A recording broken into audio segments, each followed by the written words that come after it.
Well, this room is quite special. You just enclose the rock into the house. You see this?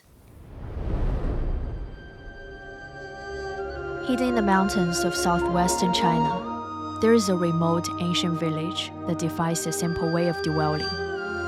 Concealed in this natural rock shelter, it's a site that Tujia people lived in for centuries. But now the secluded paradise stands silent and abandoned. So what happened here, and why they chose to leave?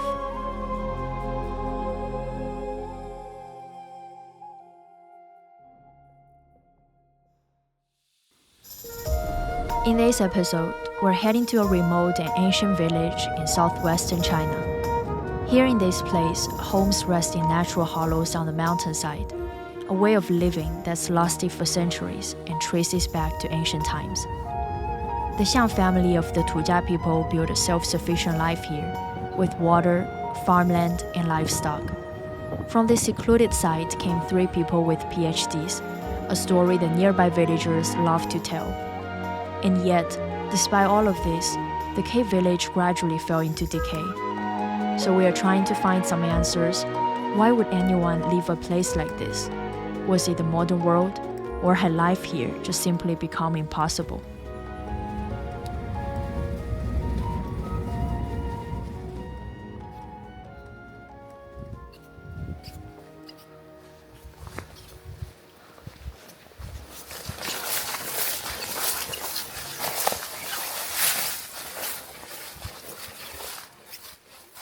Today is a bit rainy and cloudy. See the view here?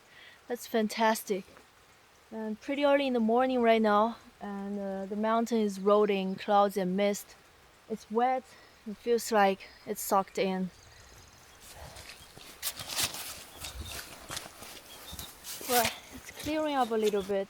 Not raining right now, so it's not too bad for walking. I just need to be careful not to lose my footing or tumble down this hill.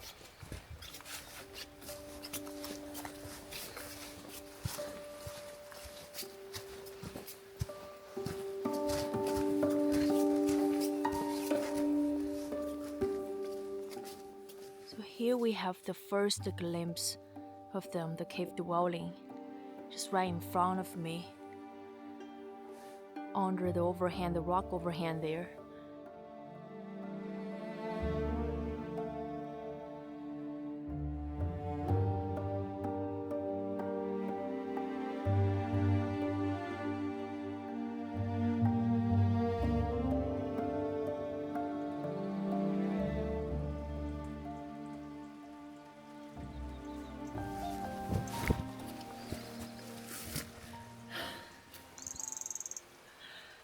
Okay, this time not go so lucky. I still tumble down here. Look at the trays I slide down from this spot. Seeing the route down, I started making my way across the farmland on the mountaintop to the cave dwellings about 300 meters below. The forest here is dense and the air so wet, with the rainy season making the move slow and careful, even more so when carrying firewood or bulky items.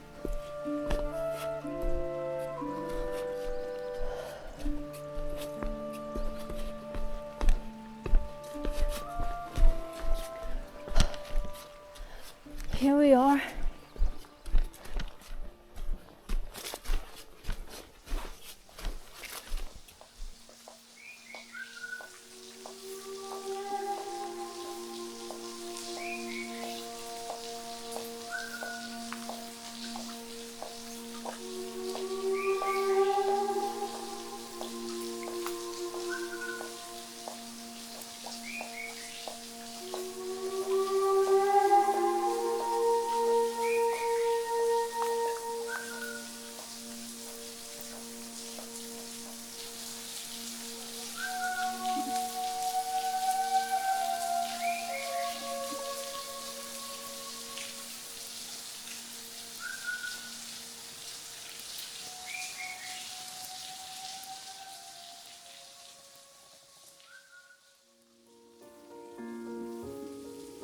This area has long been home to the Tujia people. including the Xiang family.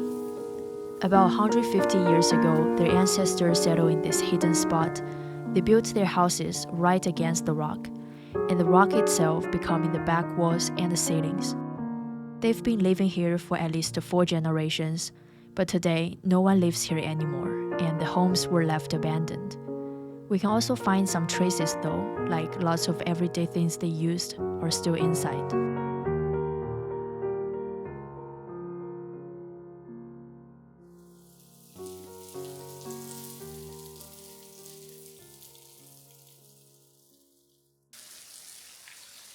This place is way more spacious than I expected, and there is a waterfall that drops straight down from the top.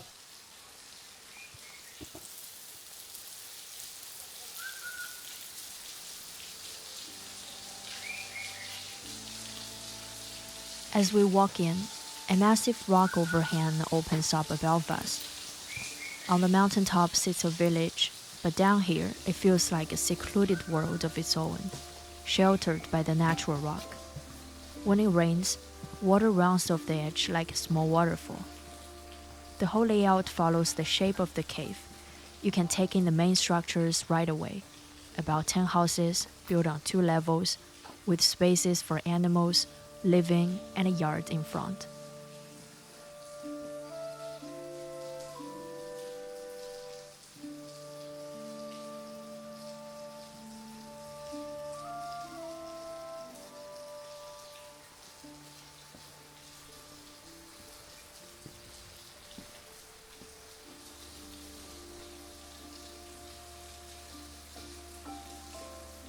This house was made of mud bricks, even though part of the walls have already collapsed.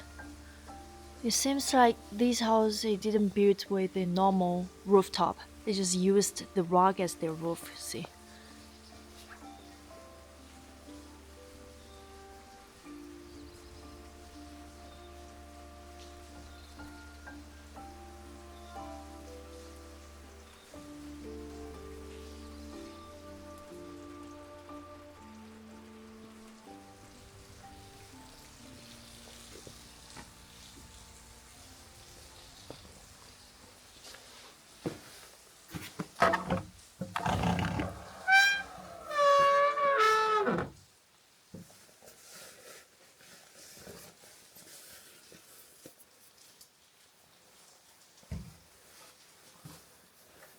This is a kitchen.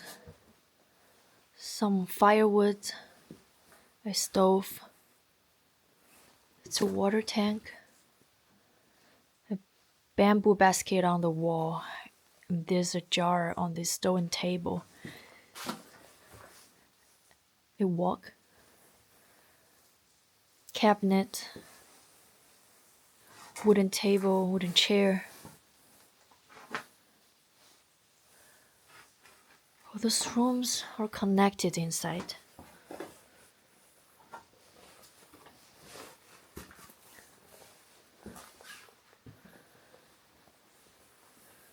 One table,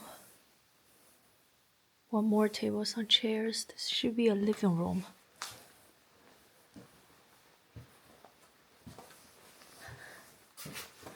There is a oil lamp.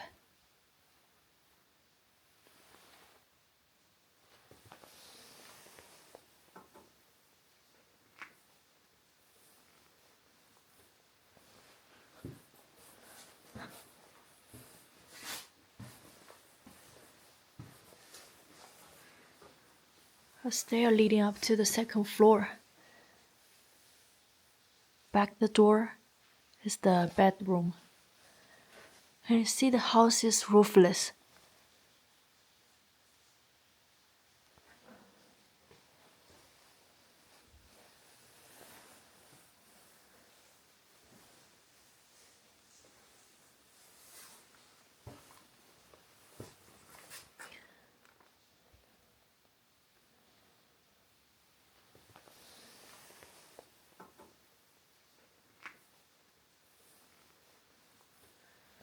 I don't know what is that. Here under this plastic tarp, it should be a coffin.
This is the livestock section, and we got a water tank here. This is a stone water tank. Back here, amount of water in it.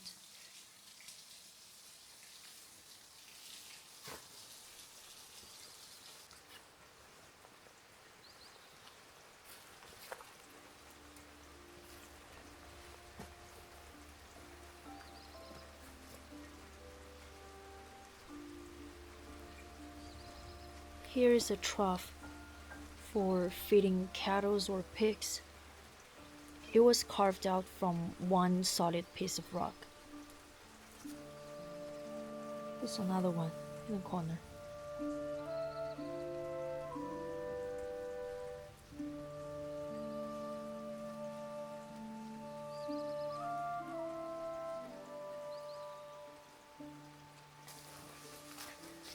See, there is a natural spring flowing down to the water tank, and it keeps dropping into it. See, the water is so clean. Just pick out the water. Oh, it's freezing. Feed the animals beside it. Very smart design.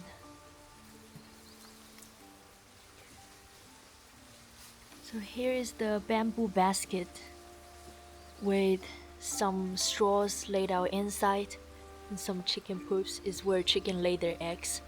It's like they come in, lay eggs, and jump out, so you got the eggs. See what I found? People stack up some stones and rocks to make it as a chicken coop. There's a little door for chickens to go inside and out. Here we have another bigger water tank. They even have a faucet here.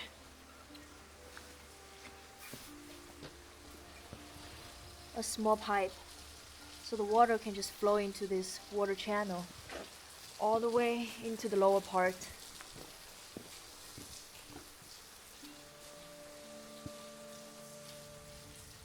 I think it's also for livestock. Here we have something really interesting. Guess what it is? So it was a traditional tool that was used for threshing rice, like to remove the outer covering of paddy rice. But it should have another part to be attached together before you use it. So here we found the missing part of that tool. It should be attached on the top. And those little gaps help separate the husks from the grains. But I don't think there should be so much mud inside those gaps. And it shouldn't be that heavy, otherwise you put the rice in it, it could be ground into powder, not threshing it. This is the livestock area. Probably should be for pigs because the wall is much lower than that one. That should be used for cattle.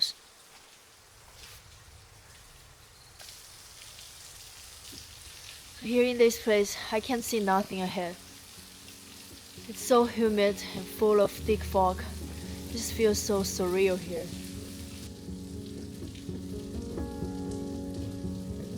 Here was like a self-sufficient community.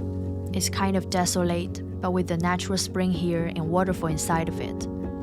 They kept the chickens, cows, and pigs, and also raised the bees for honey.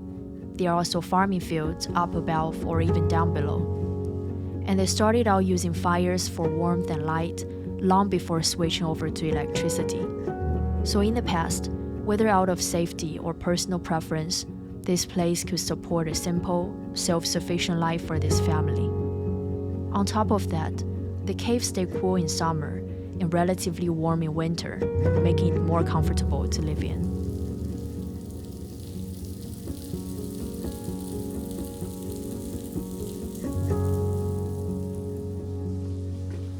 This is the last house in this cave dwelling.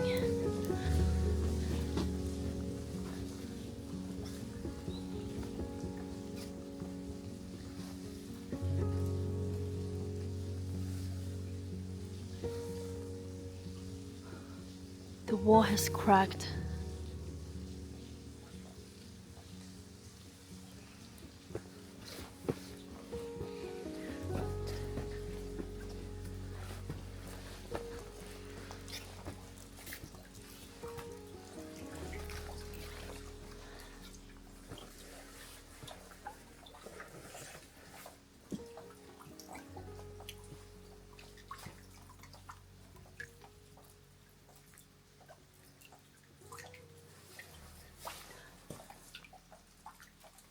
This is the second floor. In the backyard, there is a bed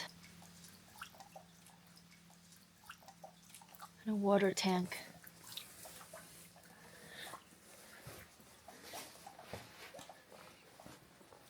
Wow, it's so spacious here. There are two big pottery jars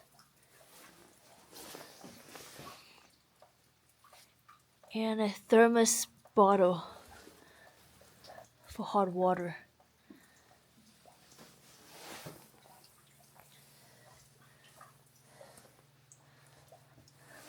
So you can almost touch the rock.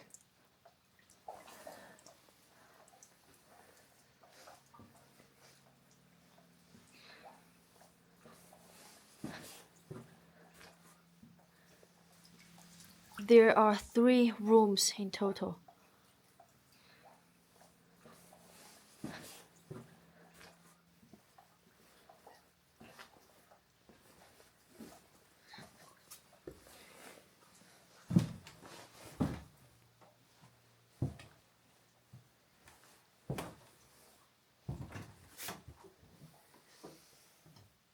There is a closet.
Well, this room is quite special. You just enclose the rock into the house.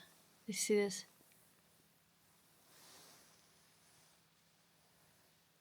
And it's a kitchen, a stove here.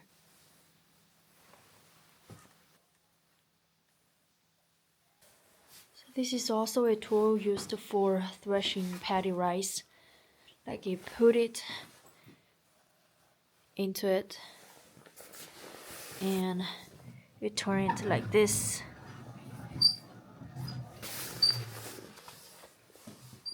Will come out from here. This is how it looks inside.